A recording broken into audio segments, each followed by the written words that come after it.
Bienvenidos and welcome a Cositas Mommy Never Told Me, a podcast that dives deep into the Latin cultural norms that have long haunted the feminine genre. Móntate and buckle up porque it's going to be a roller coaster ride. ¡Nos fuimos! Hi, everybody. Hello. Everybody fixing their hair. My shit in the scarf for this shit. Yo, isn't it funny how we didn't even plan this? We never coordinate anything.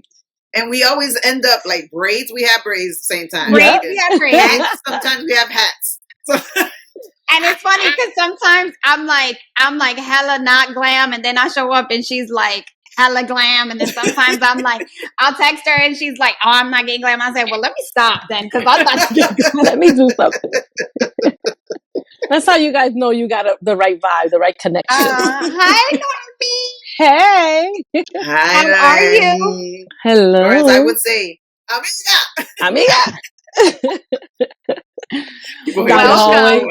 Welcome to Cositas. Welcome to the Cositas things. Yeah, I know we're dealing with figuring out what we're doing, but it's things Mommy never told me. But for the OGs, it's always going to be Cositas. It's like we can't stop referring to it as Cositas. It's the funniest thing ever. Right. But for the mainstream, as we expand our brand, I like that. things, Cositas.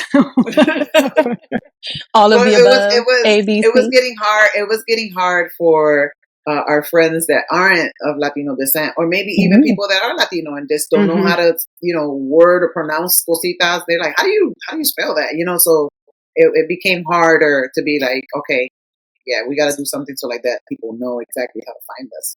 Because that's usually the thing. We can't find you. I don't even know how to spell that. So we'll give you the link. Ideal. Oh, as you can see, meet Lola, the third member of Cositas. She definitely makes a cameo randomly. The queen. She establishes her place and says, in case y'all forgot, I think we should do a fun logo and add Lola to the corner. Little one. Play with it, because she definitely, I swear, comes out of nowhere and just be like, y'all bitches forgot. I'm here. I'm like, there's nothing going on outside. Nothing. But anyways. So Dee, do you want to introduce Noemi? Okay, so Noemi, I won't say your last. You want to say your last name? Go ahead. Yeah, you Noemi Rodriguez. She's been in the financial industry for over 20 years. I've known her for way longer than that. Yes, me too. We've known each other since Harvard High. Oh my God. All of us. We've all known each other since Harvard High. And Rocio knows her through Jessica, her sister. We know each other through Harvard High. Oh my God. And been working in the same place for a long time. So I was glad to see, like, when I first entered into my place of employment, at first I was just like, okay, all right. But then I started saying, you can see people with color.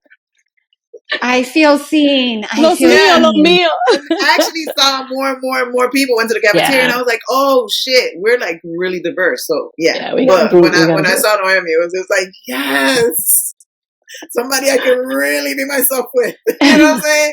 Because when you work in corporate, you gotta have your corporate persona. How's the weather? How's the water? What a cooler conversation. But anyway. But there's people that know us though, right? The minute they see us, they're like, oh shit, trouble. Here comes trouble.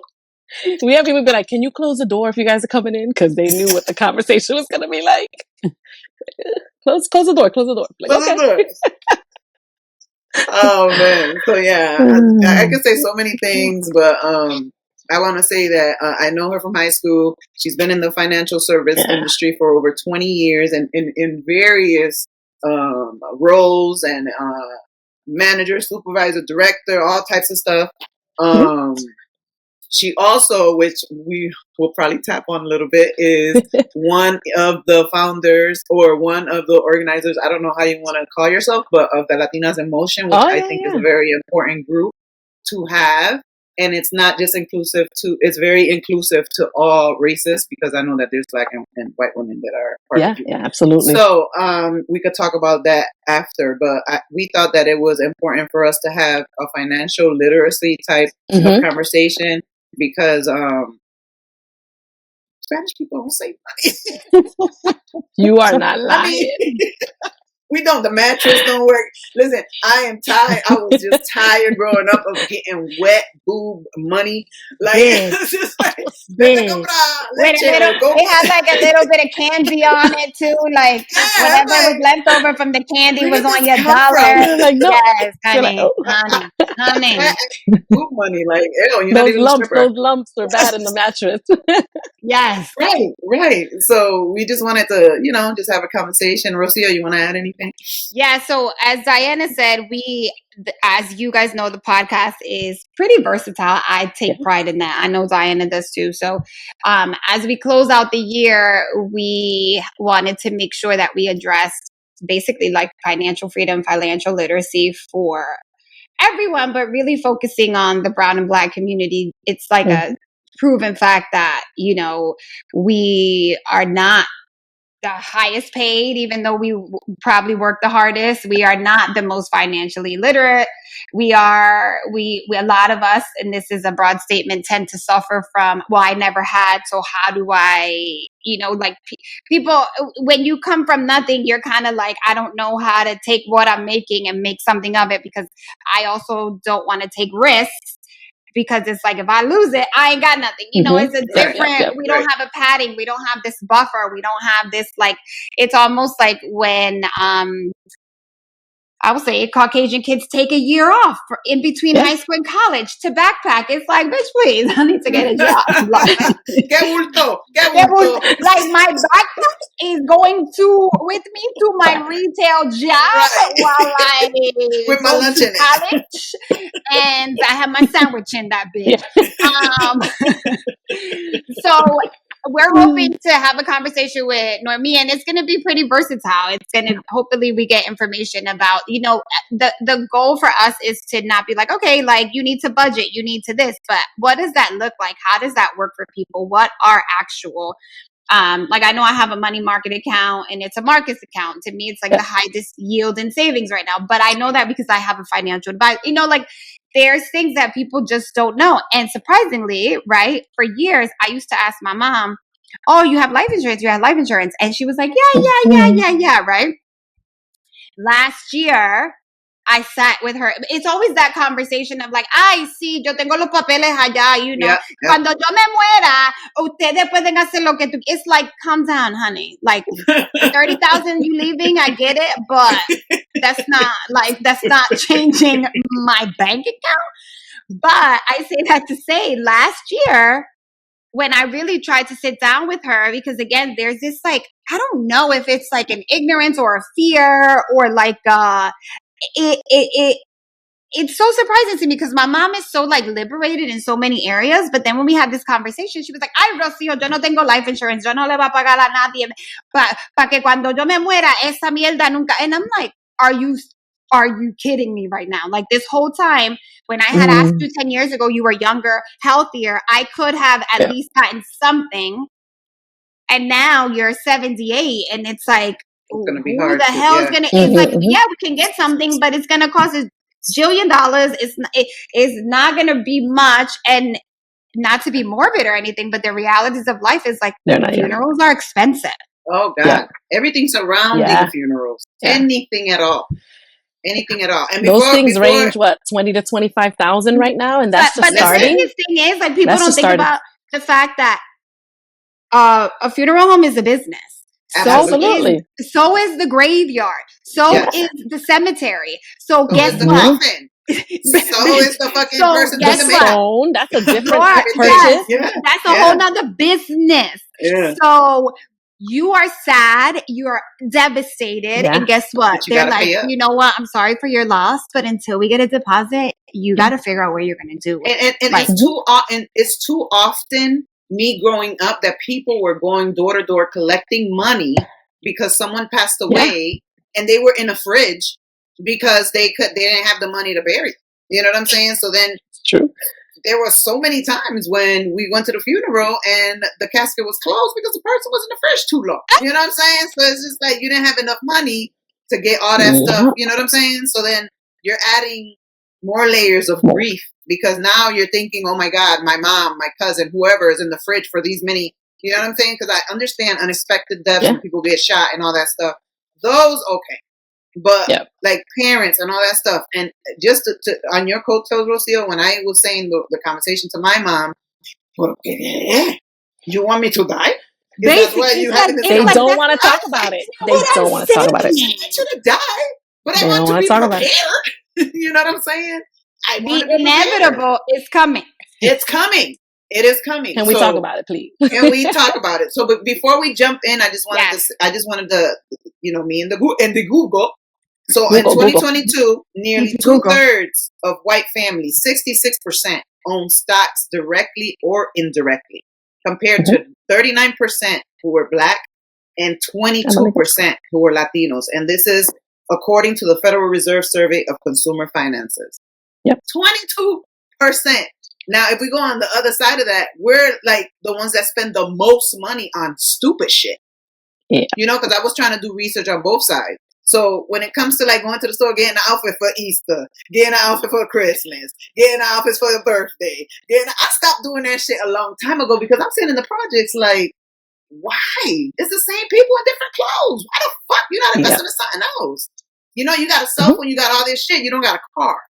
You know what I'm saying? Like, make it make sense. Even worse when I lived in Harlem, like we lived in a doorman building and across the street is a projects, which is so New York. But then you see a Maserati parking in the project. I'm confused. Exactly. What are we really doing? Or like we buying Jordans. Or yesterday I was like, I was with Eva and we were looking and I said, yo, look at these. And I'm sure you've seen it. And the Shade Room posted like proms this year and the girls going to prom. Oh, yeah. And I was like with helicopters in the back and all this and the dresses and the makeup. Yeah. And I'm like, you're 18. Who's funding this? Yeah. And then what does your wedding look like? And then what do you aspire to if you already like, it's such a crazy like, what the fuck are we doing? Right. You know what I'm saying? Like, what are we doing? Yeah. We do these big, sweet 15s, and yet you don't have any money in your savings. None. I mean, we got to change that mindset, right? We need to make sure that people start to really see money as something to save, because you're not just saving for today. You could very well be saving for your future, for your kids, for your grandkids.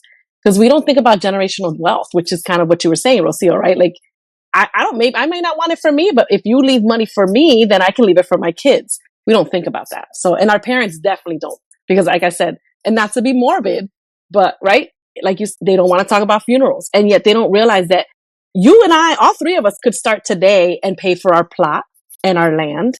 We could lock in a price for our funeral home stuff, and then make sure that no one else has issues, and do it before we get sick. Because unfortunately, like I said, we're all going to get old. That's going to happen. You never know what's going to happen in terms of health. You can lock all that in, but our parents, at least I know for my parents, they don't want to have that conversation. Well, we're not talking about that. I have stuff saved. It's not enough. Right. Or can we really talk about what you have saved? Because is it going to be enough 5-10 years from now? It's crazy. Because the inflation inflation crazy. Totally. The inflation is out of control. And one of the things, and I want to say this also, my son right now, Aramis, is 18 years old. So 17 years ago, I went down to Florida to go see my husband's mother. Right? We were going there to see his mother. When we got there is when my husband found out that she was in hospice. Like when we actually got there.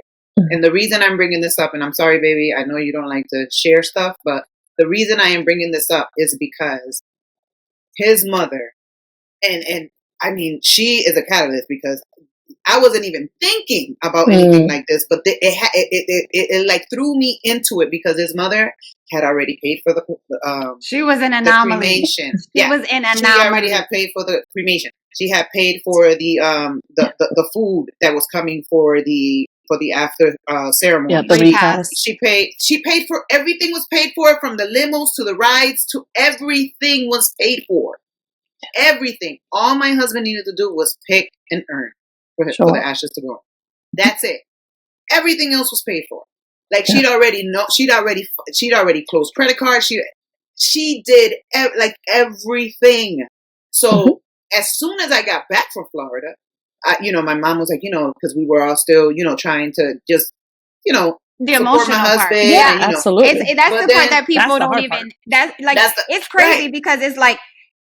So, if you're not living it, you don't understand it at the time. But while we're having this conversation, so Diana's dealing with that. You don't even know what's happening. So now add the emotional stress. So imagine if she wouldn't have laid it out that way, right. The financial stress. Right. Absolutely. Because then you want to respect this person that you love and you want to do things right. But then sometimes you just don't have the money. Yeah. Yeah.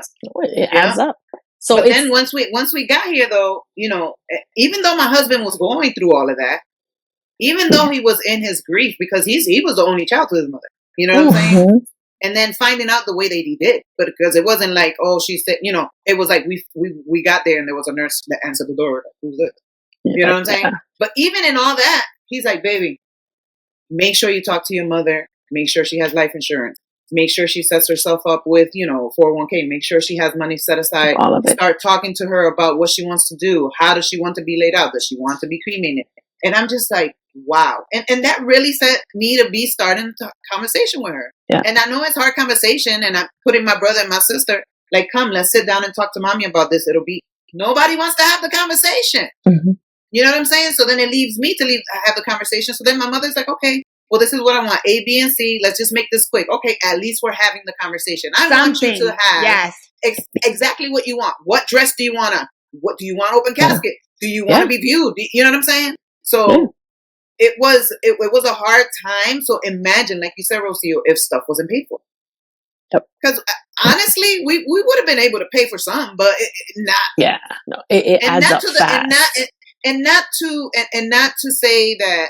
Right, because when somebody passed away, you want to make sure that that they're going out in style, right? Because it's almost like when you're presenting them as their last, depending on how great the person was, that's how you want to present them to leave or whatever, right? His mom was an amazing, she was the person that was here that brought many to the United States. She was the home. My husband told me I never had a room by myself. I shared a room with aunts, uncles, cousins. She was the one. For anybody that's here that's in his family, it was because of her. You know what I'm saying? So I was blown away. For her to be as prepared as she was, I was just like, I'm gonna do that. I'm gonna make sure that, and it's almost like not leaving a burden for your child either. You know what I'm saying? Absolutely. There's so much thoughtfulness in what she did. There's so much thoughtfulness, and it's kudos to her for not allowing cultural ignorance, cap her and be like, él puede hacer todo. You know what I'm saying? I mean, she also is a mom to an only child, so she probably knew his capabilities, the emotional stance he would be in. So she was like, you know what? I want to make sure that he can just deal with his emotions and not have to deal with anything else. But that being said, Noemi, not to start with the morbid, because we will get to the financial and the savings or whatever. What are, I know when you deal with clients or you give advice or you're going through this, what are some things that you can provide people with now? Because you mentioned something about you can lock in your funeral costs. You can lock in things. Oh yeah, there's obviously I've only worked with one locally, so I'll give them a little shout out because they are good. Yeah. But Dio Sopo here in Hartford, they have several areas. They actually allow you to create a package and you can start paying towards it. And they also lock a certain price. So yes, there are certain pieces that might change based on, like we said, inflation or changes in price. Right. But it still allows you to kind of have a package set. You can give them directions, things like Diana, I want to open, I want to close, I only want 10 people and I only want 50. They are so good about that. And they've actually helped us out with several funerals, so I know for us, that's where we go to, but it's similar to what you said. There are different, when you start with that's just a funeral. The plot is a very different company. So same thing, you can buy your land, you can buy your plot. So all those little things can be done ahead of time. And hold on, let me see if Sorry if my phone is acting up. Okay, perfect.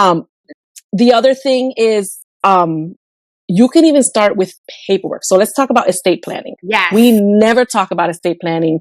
We should, especially if you own a home, if you have a mortgage, and you know that you want to leave that to your children, and make sure that you leave it without having to deal with the estates and the probate and taxes.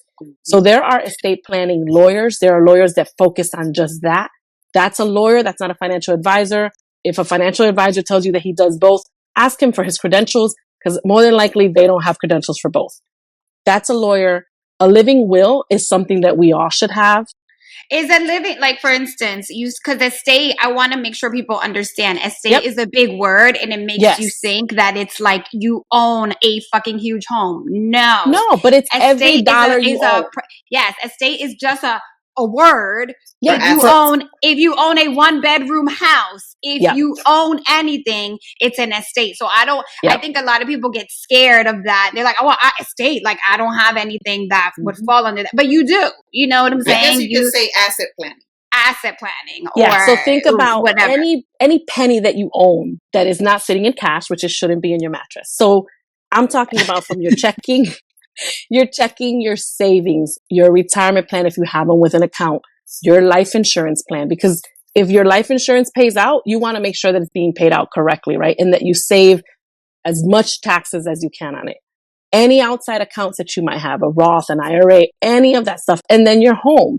Obviously, if it's a home with a purchase, your cars as well, those are assets. They're worth something. And if you owe to the bank, you want to make sure that, God forbid something happens, you don't leave your children with that behind, or your spouse, right? So if you're married, that's where it starts to get a little bit more complicated.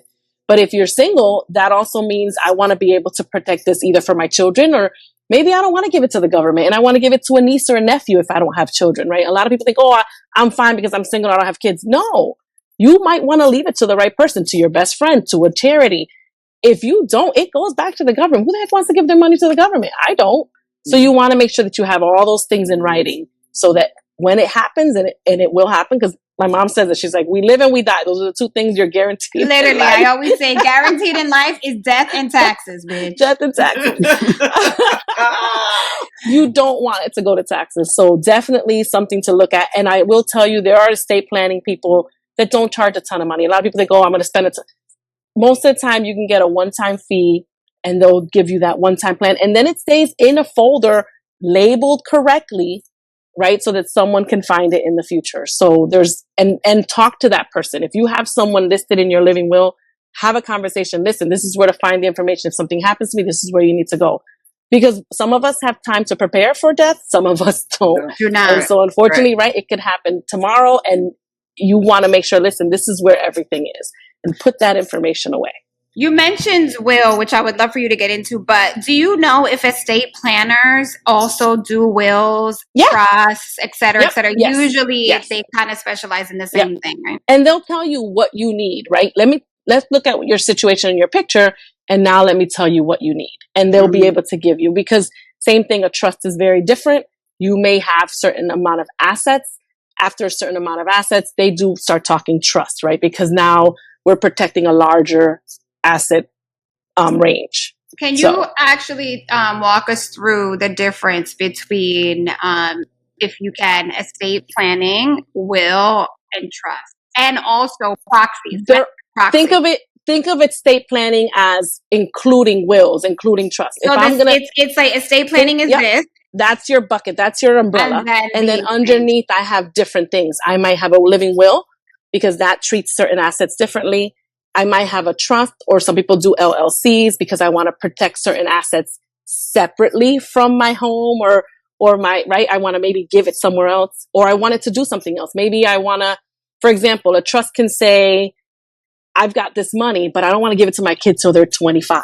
Yes. Or that's where a trust because that's what I'm working on now. I'm working on now you start to add how, because I'm also very aware, not to interrupt you, that for me, unfortunately, who I have, if something happens to me, is my mom, my sister, who I love dearly and respect and would want them to raise my kid, but they don't know shit about how to spend or allocate money. So I know that. Oh, they know how to spend it. Oh, they know how to spend it. And guess what? When I die, a lot is coming because I don't know what got me into, like, at 21, as soon as I started working, I started putting money away and opened all these things. But it's like, damn, Rocio, that's a lot of money if something happens to you. And even though it's a lot of money, it can go like this, you know? So what I'm working on right now is, like, ideally for Sophie, what does this look like? When does she get? How much does she get? And I want to tell people it's a lot of tedious work because you have to get into an emotional state that could be a little morbid, but then it's also work of, like, oh shit, like, what do I want that to look like? Like, you're also envisioning yourself not in your kid's life when they're 21, but you're like, oh, like, I don't even want to deal with that. But I mean, you can even add to a trust. I'm going to give them this when they get married. You can add all those little things. So when you think of estate planning, think of just the whole umbrella, and you just might have different things that you need under it, right? So. Okay, so we talked about planning. We talked the death, right? We talked about death. Let's talk life now. Let's bring it to life, right? Let's talk life. Let's talk life. Let's bring it to life. So, trying to go on vacation. So I'm gonna go right on the coattails of Rocio again. She said when she was 21, she started, saving, right? When she started working. So tell a little bit about, because when you're 21 and you get money, you're not worried about saving it. You're not worried about 401k. You worried about the club. You worried about you worried about the party, right? You're not worried about the student loans. So especially when you get that first corporate job and you see those numbers and you're like, oh, I'm making that kind of money? Okay. Yeah, but the funniest thing is, for me, my first corporate job when I worked for Puff, I was making $30,000 a year. It was the name, girl. It was the name. No, when I 20 years, my first corporate was probably, I think it was like 40, 42, something like that. Like, I left there at 39,000, but still, it was like, what? I look back now, it was 20 something years ago, and I'm like, but that was good money back then, Rosie. That was good money. Crazy, but it was. It was good money. But I'm making 30. No, because I went from the mayor. I went from the mayor's office and getting paid probably like $40,000. City of Hartford is not nothing, but you get really good benefits. We'll go there. See, and we're gonna talk about that too. I asked for the Sky where I work now, and they gave it to me. I was like, wait a minute. So that first paycheck, girl, I was at the mall. I was like, I could pay my rent, my car, and I still got money left. So fun. No, so tell you go. There's tell our listeners. Over. And I know a lot of our listeners are our age, right? But our listeners need to tell their kids, right? Your nieces, your nephews, your kids. Nieces and nephews that are graduating from college, maybe going into college right now. When can you start? Because I know you can start whenever you want. Right? Today. So that's the first thing. You get your first corporate job, you get a bunch of paperwork, and you're like, I don't know what I'm doing with this. The first thing that anyone, whether our age, any age, what's my retirement plan? And what are they matching? When your employer matches your 401k, that's free money. So we should be at match. If they're matching 5%, figure out how to give 5% from your paycheck. Don't even count on that money. You don't even feel it. Put it right off the bat. You'll never know but you'll start to see that money save. 401ks, if you're with the government, it's called a 403b. It's a 457 because they also have them. If you're with the state, take advantage of that first and foremost, because if not, you're losing out on money. That's free money. The second thing to remember is use the benefits that they have. Most employers will offer you a life insurance and accident insurance, and it's cheap. And typically they'll even let your spouse jump in on it. They even some of them have family insurance plans that you can throw your kids in and provide those. Take advantage because it's usually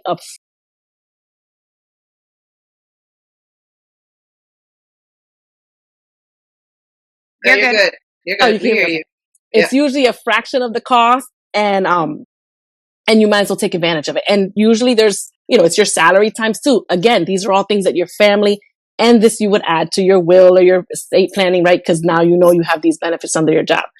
Does it end some of them when you leave the job? Absolutely. Does your retirement plan end? Absolutely not. You bring that right along with you. Do not cash it out. Do not take that. Because guess what? We're not old enough to take that without a huge tax implication. Nobody wants that. Bring it right along to your new employer or leave it there and let it grow. It will grow because think about it. We still have a good 10, 15, maybe 20 years left to retirement, it's not going to just sit there and do nothing. It will grow. So take advantage of whatever you can get first from your employer. That's my first thing. And then the other thing that we forget about is that, we know we have a ton of entrepreneurs that I'm sure are probably listening. You can still do stuff even as a self-employed. And we forget that piece. I wanted you to touch upon that because I was in corporate for so long. And then when I transitioned, I was able to take my 401k and dump it into different investments. But now as someone who is an entrepreneur and self-employed, you have to find those avenues for yourself now. It's not like the beauty of an employer is that they're basically matching, they're basically giving. And for me, it's like, I got to match my own as an employee to my company. And then you have to find accounts that, because if you think, right, it's funny, you become an entrepreneur, you don't think about it, 1, 2, 3, 5, 10 years goes by and you're like, oh shit, what happens when I retire? It's not automatic that you just have a retirement account or money that's gonna just appear, so it's a lot of actual finding your own thing. But I wanted you to touch upon potentially, in your opinion, the negatives of cashing out of these things, because I have heard of people who are in financial strains or want to take some of this money and use it for a house, for this. Am I misunderstanding or am I misinformed to say that there's huge tax implications? Like, there is. You want to make sure this is what you want to do. Before the cash out, was there anything else that a person should do if they're a brand new person that's investing? Like after, like, do they get, if they're matching whatever at work for their 401k, their retirement, is there anything additional that they should be doing? Personally, yes. I think you need to make sure that money is invested correctly.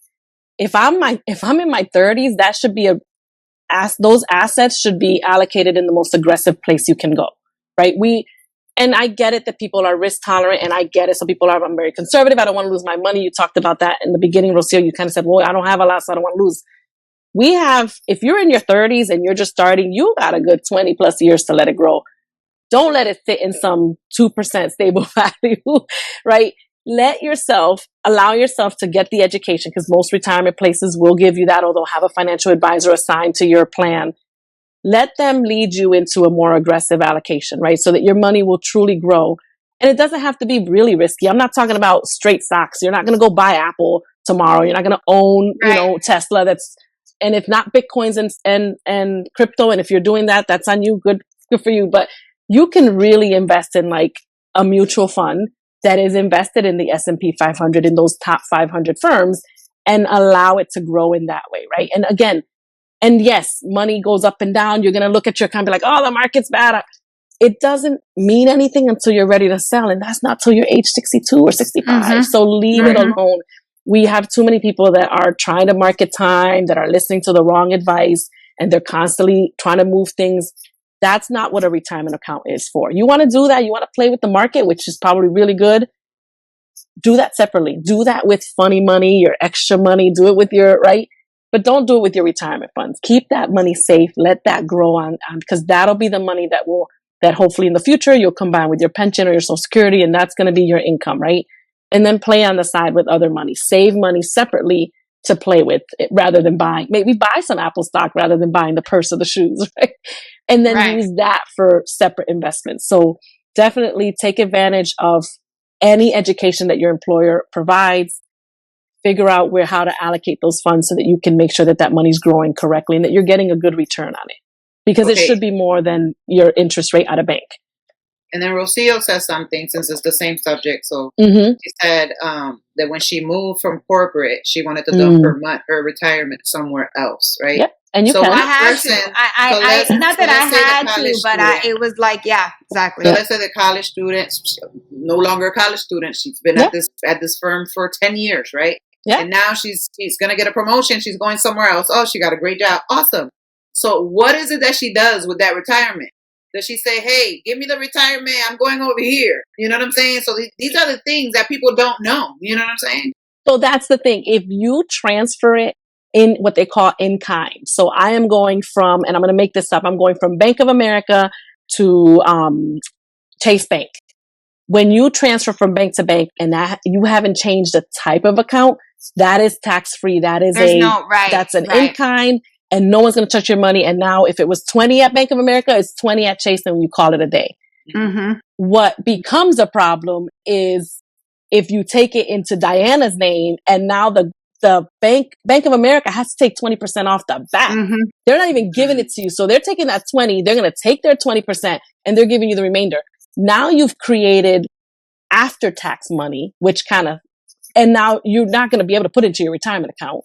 So now you've created what they call a distribution. Now it's income, which now you got to pay taxes on that income. And now that money, you can put it in a Roth IRA because that's after tax money, but you've kind of messed up a little bit the way that it's going to work in the future when you take distributions. So there's ways around it, but the best way is to say, I'm going in kind, especially if I don't need it right away. And we call it a day. What if you don't do anything? Is it still there? You can leave it there. You can leave it there. You can leave it there. The difference is you can't contribute anymore. So it's just going to stay at the same amount. Yeah. If it was 20, it stays at 20. It'll grow in whatever you have it in, but you no longer can contribute to it. And typically it is cheaper, actually, when you're leaving it with the employer than it is to open up a retail account on the side. So then when you get to 65, last question on this, because I'm thinking like a person that, you know what I'm saying? When you get to 65, you left it there, right? So let's say me. I got maybe 1, 2, 3, 4 different other jobs, and I left them all there. So when I turn 65, I'm going back and I'm like, yo, can I get my money? Yeah. A lot of people then take that time to combine everything and say, I'm going to put it all in one. I'm going to figure out which one was the best one or which one allows for easy withdrawals or easy distributions, right? Maybe online because they don't want to call in every time. And then they combine them and it becomes one account. Call. All them Spanish people that come to the office, they think they can just pull up and there's a fucking bank account. They're like, can I just get my money here? Yo, mad people be coming to the front desk like, where's my money? But now we can talk about the implications of the cashing out. Like, Rocio. Sorry, Rocio. I just wanted to give I love it. I appreciate the clarifying the cadence because I wanted to also clarify. Noemi made a comment. She was like, if you go from Bank of America to Chase, but I want people to understand that I believe what she means is like, for me, when I went from Nike to Ellen DeGeneres, it basically under Nike, let's say they have Bank of America's the one handling their 401k. Now I go to a new company, Ellen DeGeneres, and it's Chase. So it's like you probably are not so intimately involved with who the bank is because it happens all backdoor. But that's basically, it's like, okay, I came from this employer to this employer. I can either take it with me and transfer it into the 401k that this new employer is offering, or I can let it sit there. Like I have like 4 that I've let sit. And then I took one into becoming a little more aggressive in a more diversified portfolio as an entrepreneur. Yeah. And I think the implications, I've had people ask me that question. Listen, I need a large chunk of money. Should I take it from my 401k and because you are borrowing from yourself. Right. I've always said, let that be the last option. If you have no other choice, if it's an emergency and you have no other choice, then fine, borrow from yourself. But I wouldn't. I would try other avenues first. I would see where else I can get the cash because it's, yes, you're paying yourself, but you start to create almost like a bad habit, right? Like I'm just going to pull from this every time and it becomes easier every single time you do. So your best bet is to find other avenues. And if you don't, then fine, do it that way. But just know what comes behind it, right? You're going to probably take that money out of your account every month, and now it's not growing as fast, right? Because you've taken that chunk out. But when you borrow from yourself, are there tax implications? Not off the bat. So the only time it ends up being a tax implication is if you leave the employer and you no longer pay, you had a balance You're of not paying, that loan. Yes, you owe it. What happens to yourself? You don't. What they do is they say, okay, you can no longer pay the loan, but now it becomes distributable income. So let's say you still owe $10,000. So you borrowed and now you have to refill it basically. So I'll give your Nike example. I'm in Nike. I took a $10,000 loan against my account. I end up getting a great offer at New Balance and I decide to leave. So Nike's going to say, hey, you only paid $8,000 of this because you can no longer contribute to this account and you can't pay towards this $8,000. We're going to give you a 1099 and it's going to pretend that you actually took $8,000, which you did. Yes. You did take the money, but you never paid it back. So now that's $8,000 towards your income, which it could be nothing or it could bring you to the next tax bracket. Yeah. If you start adding it up. So that's why we say like, it's just not a good idea. I think a lot of times too, because I know I had this conversation with my sister, and she's, like a typical creative, like finance is the last thing, but she's a single mom. It's super important. Yes. But I think it's difficult for people to, and we'll get into short-term savings. It's difficult for people to do. It's like a marathon, not versus the sprint. It's difficult for you to be like, fuck, I keep putting this money, because you're not going to see it. The whole point is long term. It's slower, it's years, and the benefit you won't see till later. So it is, like if you're making money, you're making maybe not crazy amount, but a good amount. You're like, damn, I just started making 6 figures. I feel good, blah, blah, blah. And then you're like, fuck, am I really going to put this $600 a month towards something that I won't see till I'm 65? And I will say, and I would think you guys agree, I feel like I was 20 yesterday. Right. Like, time went by. Yes, I feel like you were at upper bounds yesterday. Yes. Like, I feel like time goes by like this. Yep. And to think that when you're and you said something pivotal too, you're like, if you're in your 30s, like, this is the time to be more aggressive. And I want to clarify to people, because of your youth, you can take more risks. As you get older, first of all, as you get older, life insurance is much more difficult to establish. Like, your finances become more stringent because you're probably buying a home. You have kids. You have to deal with college. So it's like, when you're younger is when you really want to be aggressive. Yeah, absolutely. And be like, let me just put this, because with time comes way more responsibility. Yep, absolutely. And I think you have to think of it as smaller goals too, because you can have a 3-year goal and say, what do I want to say for 3 years? What do I want to say for 5? Then what I want. So maybe sometimes people think it's so daunting, but break it up into smaller goals, smaller time frames, and you can make it work. Like, I was joking around just kind of doing, but if you saved, and I guess that kind of brings me to the savings thing, right? If you saved $84 a week and divide that up in a week, in 3 months, you'd have $1,000 put aside. $1,000, you could say, what am I going to do with? I might put in an account. It might be a vacation. It might be towards a bill, right? And it sounds crazy, but $84 is not a lot of money if you look at it in the terms of once a week, right? Divide that. We spend a lot more. But that shit is a meal at Olive Garden for 2, straight up. So it's little things like that you don't even think about. There's that envelope challenge, which if you've ever seen it, it's 100 envelopes you buy and you number them 1 through 100. That's $5,000 if you fill up all those $100 envelopes. You could take a whole year to do that, but now you've got $5,000 to say in January, what am I going to do with this? Is it a vacation? Is it now money for Apple stock? And am I going to go and invest, right? So sometimes we think of savings as this really daunting topic. And sometimes it's as small as just smaller savings and smaller goals to say, all right, once I get to my next goal, then I get a bigger goal. Right? Maybe the first goal was just a vacation to Florida, but the second one is a vacation to Europe, or the third one might be Tahiti. I'm making this up. These are just smaller examples. Or today it might be buying a condo. Tomorrow it might be buying a house. The following day it might be an investment property, right? These are all things that you can slowly get to so that you create the good habits in the beginning with the smaller savings, and then little by little create the bigger habits to create that generational wealth, right? If I have several houses, I'm leaving that to somebody. Right.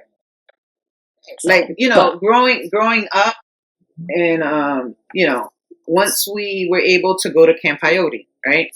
And shout out Camp Coyote, K Arsenal neighborhood. Love Camp Coyote. Yo, sidebar. But in my head, I've recently been like, yo, why don't camps like that exist anymore? Even Camp Current. They exist. Camp Current was the hood camp. But Camp Coyote, shout out. They do exist. They do exist. They're just no longer free. That part. I haven't paid for it. Because even WFSB has they have one, and then if you fill out an application, you could probably get some help, but it costs money. But that's when I really, besides the teachers in school, that's when I really started meeting people that were white, right? And then conversations started happening when I became a counselor, and people were talking about how they were going to spend the rest of their summer at their summer home. And I'm like, you have a second home? What's that look? Oh yeah, you're like, I barely have a first home. we have a second home by the beach, and I'm just like, what? You have a beach home?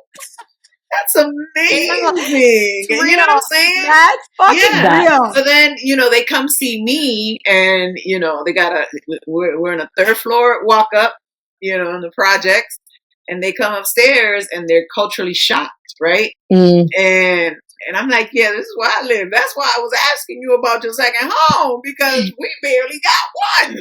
There's a whole bunch of families in this 9-unit situation. Making light of it now, and they all have their own bedrooms, right? Their own bathroom. Like, huh? I share mine with 5 people. Yo, they were driving to Camp Coyote. No, I was taking the bus back with the freaking crazy ass kid. They were driving to Camp. Yo, but it's crazy because as a kid, you're like, whoa, and then you're like, they must be rich, right? And then I had a minivan, as you guys know, for high school. But then there were other kids in high school that were driving BMWs. You know what I'm saying? So it's like, it's a class, right? They didn't go to our high school, but they were in high school. But they were in high school. Right. But I say all that to say that I'm sure their parents had some type of generational help. Yeah, I mean, 100%. In order for a child to be able to have a car in high school, number one. Number two, in order for a child to be like, hey, you guys should come to my summer home. This weekend I'll have this summer home. You know what I'm saying? Yeah. So that's the type of stuff that I'm having conversations with my kids now. There you go. Yeah, because I'm just gonna say that. Even if it's just a 900 square foot condo in Puerto Rico, like it's I yours. want to have something that it's mine. That you guys want to take a vacation or get away for a few days, you can go. And they're already in that mindset of, what does an investment property looks like? And they're even watching TV, watching House Hunters and all these programs and flipping, and people are flipping homes and doing all this and that. And so they're already, thinking about credit and what does credit look like and why is it important to have good credit. And, I never had those conversations. So as soon as I got a credit card, I was wilding at West Farms Mall. Yo. Ready? Yeah, I was wilding. So I remember getting my first credit card, right? Bitch. And I was wilding. I was like, they gave me credit? So I can go to the store. Like, no one ever talked to me about credit before, right? I know my mother had credit cards, and we went to the store and we used to go shopping, whatever. But they gave me a credit card, a 17-year-old with your name on it, with my name. So I went to the mall. I went to West Farms Mall, and I went took your money. Crazy. And then a couple weeks went by, and a bill came back, and I was like, "What's this, bitch? I paid this back, bitch." And how much? For how long? But I didn't even spend this. Wait a minute, what interest? What's this? And then the interests are like 27%. Yeah. So I was like, oh shit. And I was think about it. Every time you spend $100, it's $127. Right? So think about that. Like, I know it sounds crazy, but now you're paying someone else $27. And if you don't pay off the whole 100, then that 27 keeps compounding. Ooh. So that's when that 30 becomes 60, becomes 90. So I don't know if you guys know, but there's a new regulation where the credit cards will actually tell you there's a box on your statement, and it'll tell you how much interest you're paying if you only pay your minimum balance. And you start to see that, and you're like, oh no. And sometimes then it supersedes your fucking balance. Oh, absolutely. Absolutely. Especially with today's interest And then guess what? You fucking forgot what you bought. or it's gone because you ate it. Because you went and had drinks and food for $200. You throw it on a card, and you're like, them fucking wings? They gone. Not the wing. Not $200 wings. Unless, bitch, I'm going to give you a tip. Unless you're getting mileage, because you should, if you got a credit card, it better be a JetBlue, a Southwest, it better be a gas card, Disney. Make sure you're getting rewards from it. And not just any rewards. Read the fine lines, folks, because there's little details. But if you're not getting points, you should not be putting food on a credit card. because there's just no, you have nothing tangible. You literally just ate it, and 20 minutes later you'll be at the bathroom. And that wing just cost you $5.27. But I do know people that are smart about credit cards. I had a friend who would go to Disney every single year for free. And you know Disney is expensive. For free. She would all her gas money, because she's like, I have gas money. So she would put her gas money on her Disney card. And literally, as soon as she finished pumping the gas, because there's apps for everything, she would go on the app and she'd pay it off. And she accumulated enough points every single year. She would go for free for a family of 4. That's crazy. She stayed on the Disney resort. It paid for their food, because you can buy food passes. Yeah, you could buy Disney gift cards. So she would get Disney gift cards as rewards. Wow. And then all your passes to your to all the parks every year for free. Because think about it, you're spending, well, nowadays, depending on your car, $40-50 a week probably on gas. Facts. More. And so add that up. So points, that's the only way you should be messing with credit cards. Because if you don't have the cash, you really shouldn't be putting it against, if you can avoid it, if you can help it. Like, you two both have a first credit card story. Oh, I'm gonna need that. It was bad. To share the first let me tell y'all. Ready? I'm a freshman, and this is the worst part. Is mine came on the college campus. Oh no! Okay? Yeah. They went fishing. No, they showed up at Central. So I go into the food hall, whatever, and there's the table, and it's Associated. It was, remember when Associated was the credit card at the time? It was like the brands, whatever the fuck it was. Basically, that shit is set up. They got you. Yeah. So I'm like, oh, and then I'm gonna walk by, whatever, and then the person is like, oh, do you want to apply for a credit card? And in my head, I was like, I don't have credit. Like, I was working retail at the time. I was just starting college or whatever. And he was like, no, this is like they're doing their job. It's a good way to, because it's a good way to start getting your credit going. Absolutely. Cool. I was like, okay. So I fill it out in my head. I'm like, I'm not gonna get approved. Because at this point, I think I had already tried to apply to like a Gap card or something. Yeah. And it was like I hadn't had enough credit to get approved. So I get approved for $500. Hey. Okay. Like Diana though, West Farms took all my money. Okay. I'm bullshit. Victoria's Secret, the 5 for $5 panties. The Gap, the bullshit, bitch. Ready? Yes. Ready. A month later, I get the mail on campus, and I'm like, "Oh, Associate, I open it." I said, "I'm gonna pay this back, and I gotta pay it back like within a certain amount of time." Wait a minute. Charge? And what's this extra 27% if you don't pay it back? I'm in college. I'm making $8? Who the fuck knows what the rate was at that point? Yo, they got me so good. But it was like, I got my card on a college campus, and I when I tell you, I think I spent $500. Like, a bitch was like, charge it. I remember vividly that I even charged my Sbarro slice, bitch.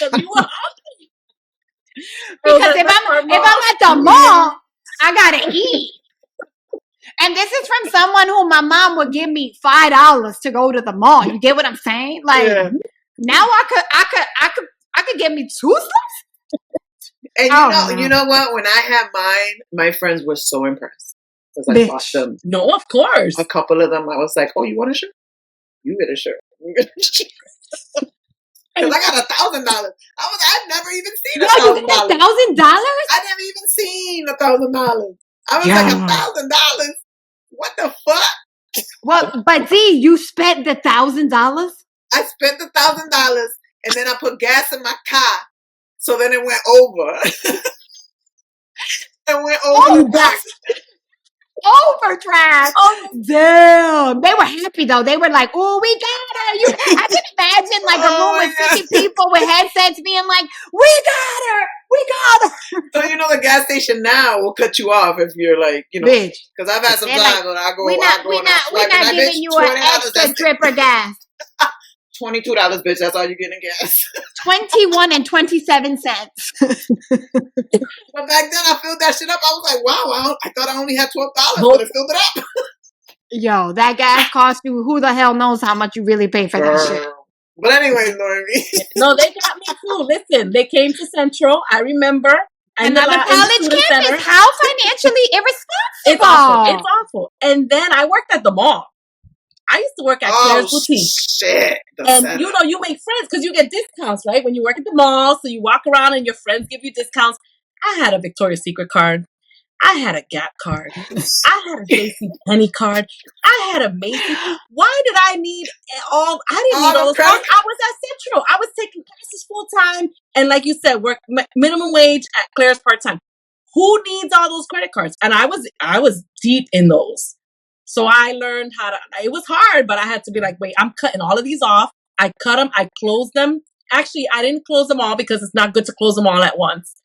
But I learned to like little by little pay them all off. I kept a couple of them. Me and Macy's, we've been friends for 20 plus years. They love me. Yeah, bitch, you better. Your coupon game is strong. I don't carry a balance, but I keep it for the rewards and the coupons, and they love you. But and every once in a while, I don't know about you, I go to Ulta right here, and they're constantly like, "Do you want a card?" No, thank you. Oh, it's crazy. Always talking about, you want the card? No, it's crazy. He's like, "But you're here all the time." Yes, but I'm paying cash. I'm fine. Right. I'm good. Right, like leave me alone. Shit, you. No, I have learned. But no, I mean, but touch upon that a little bit, because I do know that the fact is that I think this is like, it's the crazy percentage. And I don't know if Diana, you saw this in your research, because Diana is the Googler of both of us. But it's like 95%. I know for the U.S.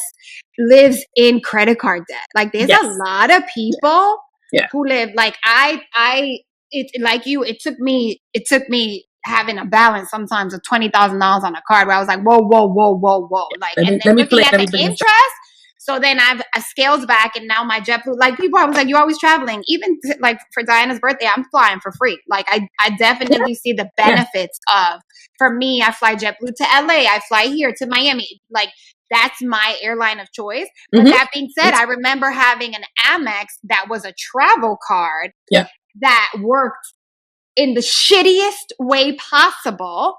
But I learned, I was like, okay, this is not the card that's really going to get me the benefits that I need to fly. It's like, it wasn't the rewards that I needed. So as I've transitioned to JetBlue, my mom is always like, how do you I literally pay everything on my card, but I budget it as if I'm coming out of my bank account so that I take that and I just pay it before it. But I would love for you to touch upon like potentially how to use a credit card, the fucking no-nos of credit card. Personally, like nobody needs a department store credit card. That's just my personal opinion. Except Macy's, Noemi. I mean, Macy's, because my mom likes stuff. But like Macy's representative hears this, and they're going to send us some gift cards. Shout out to Macy's. Feel free, give us a check. Feel free. But there's some department stores that you probably don't need a credit card for, right? Like, really be smart about which ones you Walmart. have. Target. I don't need a Walmart either. I mean, right? Target's another one that'll get you, because they try to tell you that you can get the 5%, but guess what? Target has a regular red card that you could do from a debit card. It gives you the 5% that they're giving you on the credit card, and now you're not paying the extra 27% if you charge and you don't pay it off. Get the red card, get the debit card, because if, again, you want the 5%, that's what they're saying is the reward, you're still getting that reward. But if you can avoid some department stores, get rid of those first. And then try to find, and like you said, every one of these cards, JetBlue has an annual fee. So check to see what that annual fee is. I have a Marriott card. I use my Marriott card all the time. I pay it off right away, right on the app. But I stay at Marriott's. But why do I have a Marriott card unless I'm staying? If I'm a Hilton girl, get rid of the Marriott card. And get that Hilton card. Like, make sure that what you're using, if you don't like JetBlue, don't get a JetBlue card. Get a Delta, get American Airlines. Pick the one that you know is going to be good for you, because that $150, because yes, the annual fees are sometimes up to even $300 a year. And they're going to charge you. But if you're taking advantage of it, if you're using the points, that actually ends up being a decent amount to pay. Because if you divide up, if you're someone that's only traveling once a year, you probably don't need to spend that kind of money or that fee, right? So You got to know who you are, your lifestyle, your habits.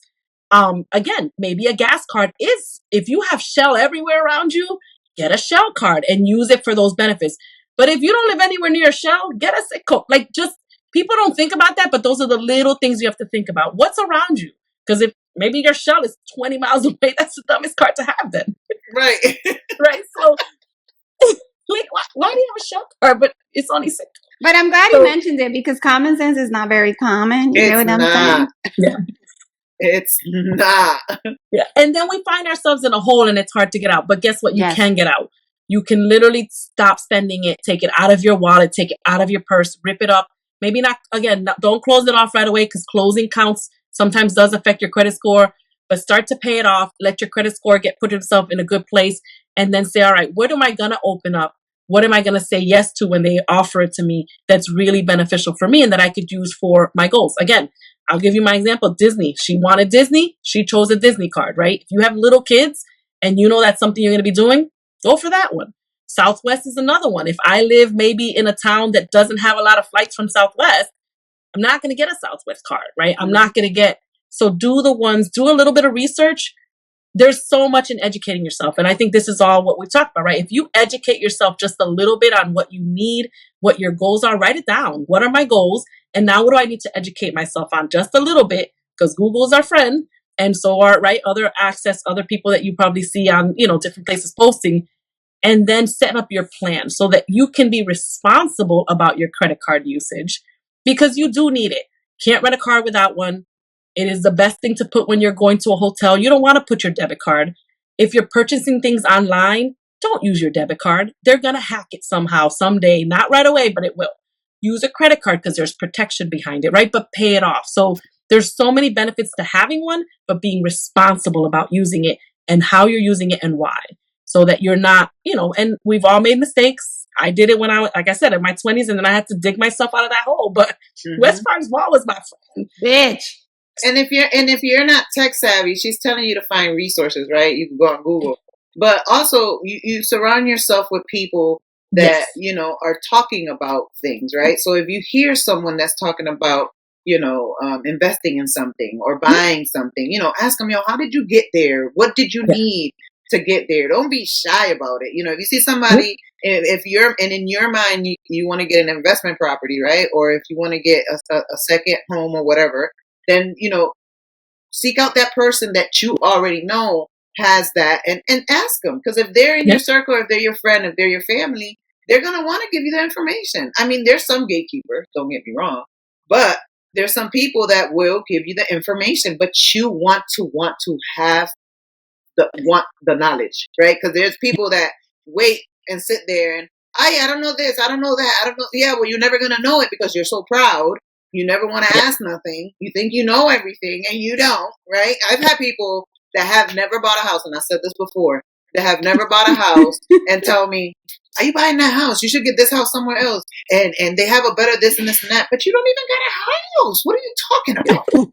You know what I'm saying? If they don't have a real estate license, or if they're not a mortgage loan, then we're not going to have this conversation. Thank you. And if you've never been to college, why are you asking me about college? Like, why are you asking me why? You know what I'm saying? Like, the whole thing of like, it's not the message, it's the messenger. Like, taking relationship advice from someone in a shitty ass relationship, you're like, who's your source? Because and you know what? We don't talk about money enough because we think that we have to tell someone how much I make.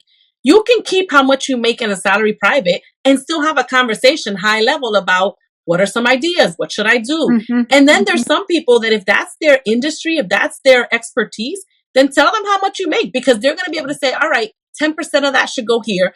20% should go here. 5% should go there, right? They're going to be able to give you, and they should, most of us, at least in my industry, we are held to a different standard, right? There is a privacy behind what people share with me when we're having certain conversation. Same thing with a real estate agent. They have certain privacy. Same thing with a lawyer. They're going to have privacy. They're not going to go around telling people you're in business. But now you've spoken to someone and you've gathered information that's good for you, for your situation, because everybody is different, right? I may not have cash to be able to play with right now, but I have other assets that I can maybe move around, right? There's so many different places behind it. Noemi, before we go though, I would love for you to tap upon. We've done a lot of long term. We tapped a little bit of a short term, but like, can we talk a little bit about budgeting and a simple way of budgeting and a little bit more of a complex way? You mentioned something a few minutes ago where you're like, depending on how much money you make, 10% of that should be going here and another percent of that. Like, even something as little as like, how much should you be putting into savings that you don't touch, savings that is for 6 months? You know, like they always say, you should have a 6-month emergency fund. What does that look like? Is that's supposedly 6 times your expenses, like you're literally your rent or your mortgage, your bills, your blah blah blah, plus groceries and saving money. You know, so can you talk to us a little bit about everyday budgeting tips and tools? And is there a app that you use? Or so I'm a paper girl. I'm still old fashioned in terms of that. Me too, girl. Me too. But I think the biggest thing that people need to do, the first most important thing, is you have to know what money's coming in and what money's coming out. And it is as simple as taking a piece of paper and tracking it.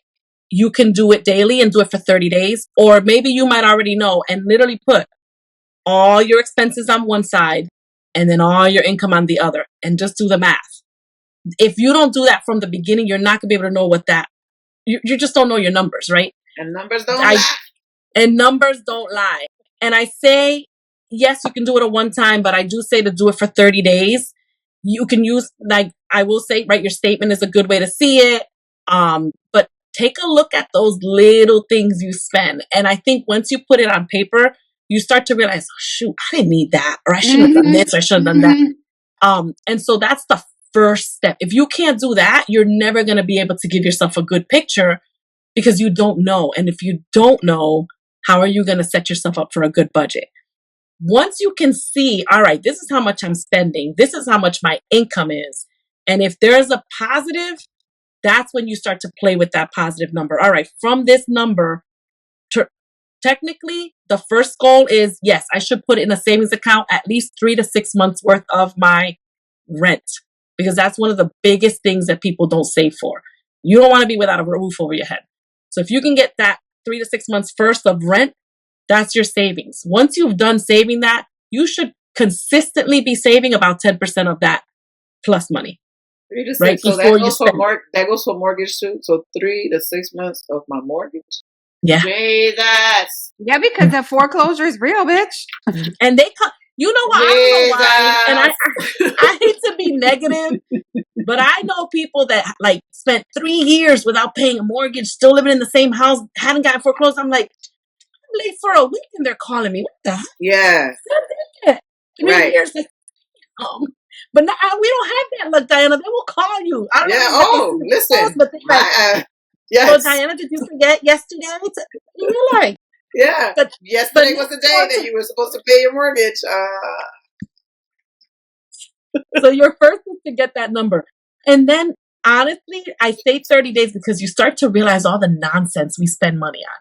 And I love me some Starbucks too. I am not saying that's $6 is probably not going to kill you. But yes, are you randomly buying stuff at the store just to buy it? Do you really need all the extra decor? Do you really need... So once you start to see those numbers, you start to question these purchases. And then you realize, well, what's important to me? Maybe it is important for you to have the latest sunglasses and the new shoes. Or maybe it's important for you to have some financial freedom and be able to sleep at night knowing that all your bills are paid. And I'm going to go sit on a beach in Puerto Rico and not worry about where the money's coming from, right? Like, pick your goals. And I think as I've gotten older, my goals are different, right? I don't care what I'm wearing to the beach. I just care that I'm on the beach. Right. Right. I remember us being at a conference, and this girl said, "No, I don't collect shoes. I collect real estate." I was like, "Mama." Remember that? She was like, "No, I don't collect handbags," or something like that. She was like, "I don't collect handbags. I collect real estate." I was like, perdón. And you know what? You can be smart even in your spending, right? Buy the classic pieces. You know that a black blazer, if you're going to spend a little bit more on a black blazer, but that thing's going to last you probably forever. So buy the classic things But be careful on the trendy things that we spend money on, because is it really necessary? Or would you rather put 20 or $30 away and let it go and let it grow? So I'll give you guys, you said, where do I, in terms of savings? I have to say, back when I started working for ING, I probably shouldn't, this is years ago, Capital One does an online savings. You don't see it. It's online. You set yourself up to transfer money to it. And you have literally, you, by the time you see that you have money saved up, you're like, oh, started with $20 back then. I was brand new. I was young. I was, in my 20s. I have a ton of money. I just was like, but you'd be surprised how that little savings added up and how it's always been just a little pocket. And heck, the other day, and I was like, let me call them up and see if I can get a better interest rate. Because now they have these high interest rates, because the interest rates today are high, right? Everything's much higher in terms of interest rates. So you should be saving. This is the time to be saving and not spending. It sucks for people that are trying to buy real estate because the interest rates for loans are higher. It sucks for cars. But it doesn't suck if you're putting a couple dollars away and letting it grow.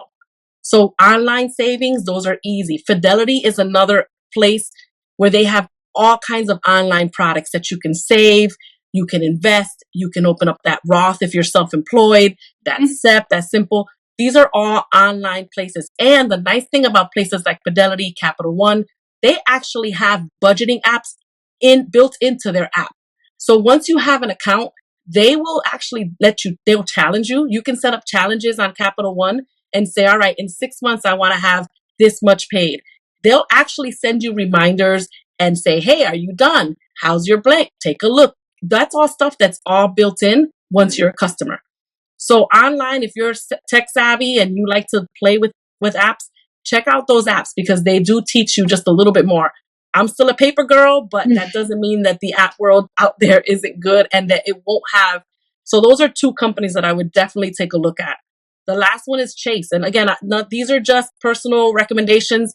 Read them on your own. But Chase is another one. They have really good they have products for college students or students that are coming to save. They actually have special accounts just for students. So, Diana, you and I both have students going into college. They set up their account for free as long as they're a college student for 5 years, which is amazing, right? To not pay any fees, to have a bank that's very reputable, that's probably going to be everywhere. And it allows them to then do things when they finish college. So now they're creating that story for our students so that Chase is, you're probably not going to fall for the credit card because you're like, oh, I got Chase, I'll just use Chase, right? And now you've got a bank that's kind of giving you better habits. So these are all places that you can start, look at, check online, read, go to the branch, talk to them. Because there's things out there that you can do to not put yourself in that hole. And I know I preach to my kids all the time because while I'm probably giving them more than my own parents gave us, and I am better prepared than my own parents were, I still need them to know the lessons. I need them to know that, hey, that's still my income, not your income that you're dependent on. And I need you to start being responsible with the income that's going to come in your hands in the future, right? So that they create those habits and keep it going. Because, it's still my money, not yours. Right. Right? I tell Sophie all the time, I'm like, for clarity, those are my toys. Those are not your toys. It's my car. I bought my those phone. toys. You are borrowing my Barbies. Okay.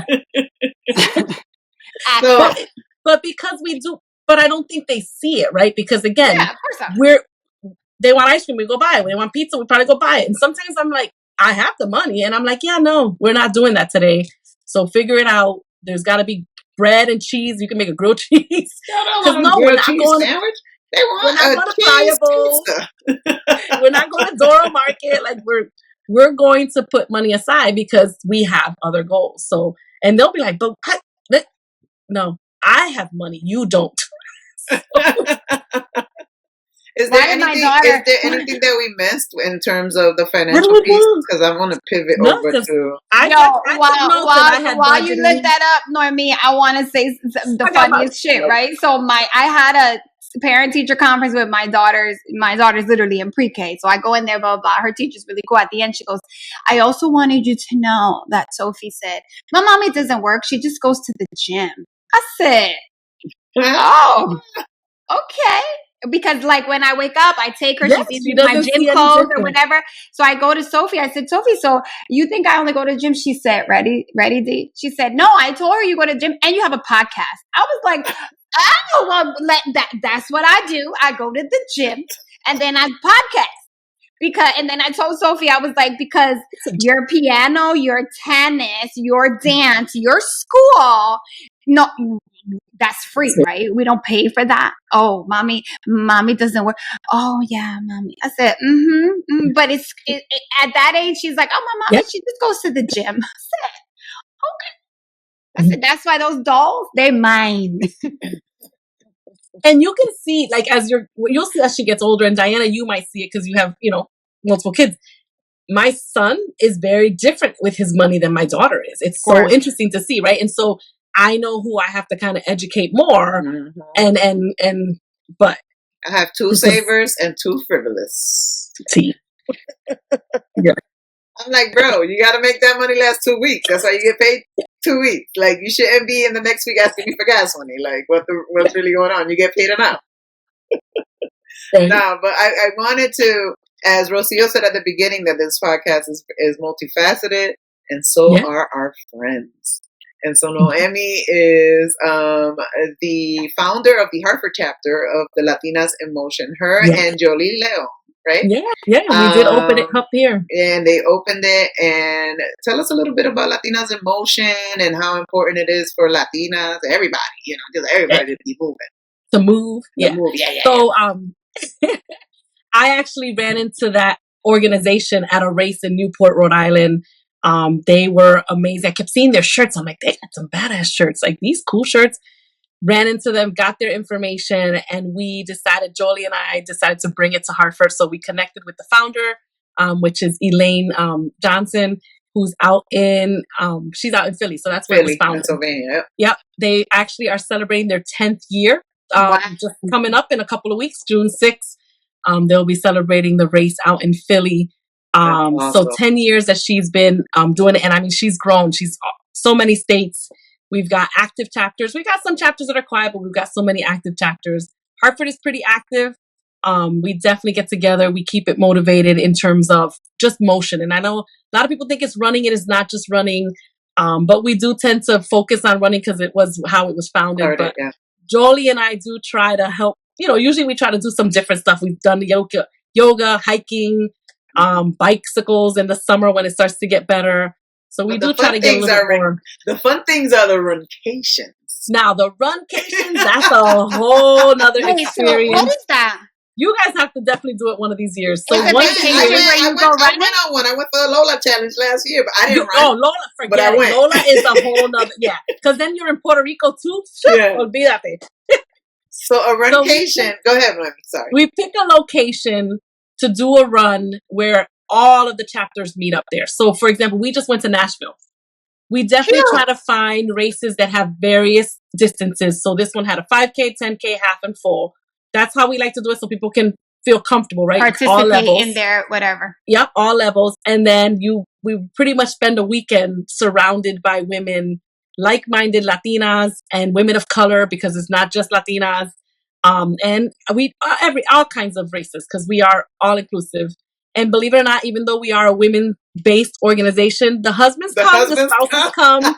Lord knows my husband has. And Vanessa, who we just interviewed with Los, she's part of Latinas in Motion, right? And Los is like one of the biggest cheerleaders. I'm telling you. Trust me. My husband has more friends than I do, I think, in between. Like, the husbands get together. It is hilarious.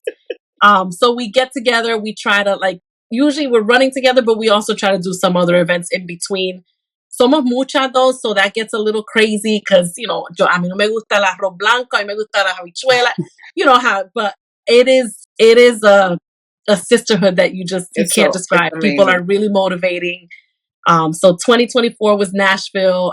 We haven't decided 2025, so I'll keep you guys posted on that. But it's an amazing organization. We definitely support other organizations because Lord knows Hartford's got some really good movement going on. We've got 860. I saw a women's Connecticut walking group on Instagram the other day, and we ran into them on Saturday, one of the Saturdays when we do Bushnell Park. And me, I was like, can I ask who you guys are? And they're like, yeah, we're a walking group. I'm like, oh my God, that's so cool. So I found them on Instagram. So people, if you want to move, there are so many different ways to do it. And we need to, because we know, all skill levels. You we don't know have that to our automatically Latinos, run. Yep. we got way too many diabetes, which is one of the reasons why Eleno, right? The diabetes, the high blood pressure, the obesity, and just the heart conditions. It's a lot. And we should do more about running together or walking or getting movement or just, having even just a friendship, right? Just you create friendships within these groups. Yeah. Yep. And now you've got support for whatever you need, whether it's mental health. Heck, this is mental health month. So, I mean, there's so many different things that you can do. But Latinas' Motion is my baby with Jolie. And I have loved it. We've had it here in Connecticut for 6 years. Wow. Congratulations. Yeah, December will be our 7th anniversary. And personally is how I fill my social cup, right? Because when we work from home, you don't really get that as much. And you don't get that. And Noemi is one of the busiest people. You don't even understand the amount of time we try to go to dinner or do something. I know. I've gotten so much better though. Find my calendar. It's empty now. I am focused on Latinas in Motion, Prospanica, Connecticut. That's my other baby. And then just having more free time, because definitely 2023 was busy, and I don't want that for my summer. I want to be able to just enjoy myself more. So we got to plan that date, that dinner, whatever. Please, I want to go too. It's been I got Wi-Fi. We can just bring the laptops and work from here. I want to go too. Your husband can cook for us. He will. Yum. Yes. You know he will. I know he could throw down. He's loving the smoker now. So everything is getting smoked. What? Girl. Look, it's on ribs. All we need is an invite, so hopefully we won't wait too long for it. And sometimes we don't even need to. My door is open. Noemi, what y'all cooking? ¿A qué hora? The door's open. Mira para allá y no hay nadie ahí. Well, on Mondays, we've been doing happy hour Mondays lately, so maybe if it's Monday, just find me at. Now she's gonna be like, well, on Tuesday I do soccer with the kids. Wait a minute, but then Wednesday we're done. Listen, my kids are grown. It is just me and Lou now, and we kind of love it. We dope. Do. They have their lives and their cars and their girlfriends, and and it's a Friday. We'll be like, what are we doing? So it's kind of nice to be like, all right, let's go here, or let's just sit outside because it's cheaper. Hello, we're talking about expenses here, right? So all you cositas people, if you don't have anything going on with estate planning, start now. As you heard her say, start now. Yeah. Start matching or doing the 6% or whatever the amount is at your job so that you can get that free money. Make sure you get not only a living will for your parents, but for yourself. Get a living will for yourself. Because if you're in your 40s, about to go in these 50s, hello. Anyways. And make sure that you educate yourself on things that you want to do. I mean, you left up with so many gems, and I am hoping that people take notes, because I know as I was talking about myself, and I was like, there's 4 different retirements somewhere, and I left them. Are they still good? Because I left them. I didn't do nothing. Just make sure you got that statement in a folder, in a place where everybody knows where it is. This is the account. Because that's important. A lot of times we know, and then nobody else does, and now you've lost money. So and then it goes into that big list, right? When Connecticut has the unclaimed assets website that you can go check if somebody has money. Check on your parents. Put your parents' names in there. I bet you find something. I found something for my father. I think it was $207 or something like that. He was like, where do I get it? Yo tenía chavo. Where do I get that check? $207. Pay me the check. I need that money. Give me that money. Thank you so much, Noemi. Oh my God. You're welcome. I enjoyed it. And if any questions come up, people reach out to you. Let me know. I'd love to answer questions. But it's important, right? We need to do better. I do think if we can provide resources, because I always feel like it's easy to be like, oh, do estate planning, do this, do that. But if you have maybe 2 attorneys or 2 financial advisors that you enjoy working with, and we can share on our Instagram, once we start posting, if you need an attorney that specializes in estate planning, please, contact this person. Or like a financial advisor that can at least help you no matter how much money you're making. This is 2 people we suggest. Like, not that you stand behind, but like, these are suggestions that you obviously have to do your own research. And now with the internet, there's really no excuse. Like, you can find people. But for me, it's always like someone has used is like an added bonus. That recommendation, you're like, okay, cool. Now I know this person has been vetted, trusted, whatever, and I could just go into it that way. Especially if the person is not well versed too. You know what I'm saying? Like a person like me, I don't know much, even though I've worked in the financial company for like almost 20 years. I don't know much. Like, I know some things, me puedo defender, but I don't know some things, right? So if you're not well versed, you want to make sure that, whomever that you are referring is somebody that's going to be patient and have grace. And we've got good references within our own circle, guys, like ladies. Exactly. We really do. We have people, but you've got to be able to make this first step, make the phone call, right? Make that appointment and sit down with people and have that conversation. And but I'll definitely send you some references. If we tap on you again, because there's some things coming in the pipeline and you're going to be our financial person. Okay, I'm in. Exactly. And next time I'll get my tech going right. No, you're fine. You're fine. We made it work. I just think a teenager. Fine. Where's the kid? The kid would be like, exactly. Do this, right. You're doing this. Well, first they're going to say you're doing this wrong. All wrong. Thanks. All right. Thank you, Noemi. You're welcome. You guys. Thank you. If you have any questions, please let us know. All right. Bye. Bye. Gracias for listening to Cositas Mommy Never Told Me. We hope you loved this episode. Make sure you subscribe, follow, and share Cositas Mommy Never Told Me on all your social channels. Todas las redes sociales. And don't forget, if you want in on the real tea and see all of our reactions to the craziness, watch this episode on YouTube. ¡Qué bochinche!